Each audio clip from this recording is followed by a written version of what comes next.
Kita awali dengan informasi pertama, pemirsa. Diduga akibat korsleting listrik, 6 rumah di Jalan Kemayoran Dusun 1, Kelurahan Pasar 1, Kecamatan Muara Enim, Kabupaten Muara Enim hangus terbakar.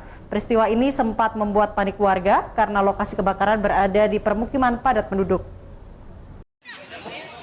Diduga akibat korsleting listrik, 6 rumah warga di Jalan Kemayoran Dusun 1, Kelurahan Pasar 1, Kecamatan Muara Enim, Kabupaten Muara Enim hangus terbakar Senin kemarin. Musibah kebakaran yang terjadi pada pukul 18.30 waktu Indonesia Barat ini membuat panik warga. Warga berhamburan keluar rumah dan berusaha menyelamatkan barang-barang berharga.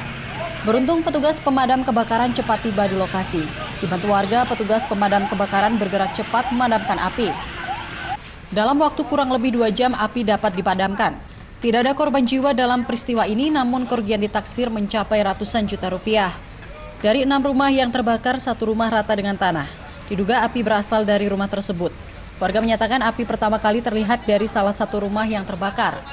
Nah, kalau api kita belum ketemu, belum tahu api. Belum tahu coba ya? Tapi di situ tadi ada Bimas tadi kan polisi bawa.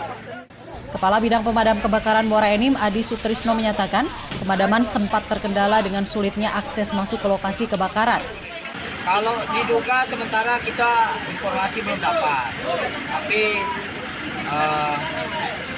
kalau nggak salah tadi informasinya belum jelas juga, jadi belum bisa kita rilis pastikan bahwasanya penyebabnya apa itu belum tahu. Musibah kebakaran yang menghanguskan 6 rumah warga ini masih dalam penyelidikan aparat kepolisian. Dugaan sementara kebakaran terjadi akibat korsleting listrik. Dari Muara Enim, Edwin Sasatria, iNews melaporkan.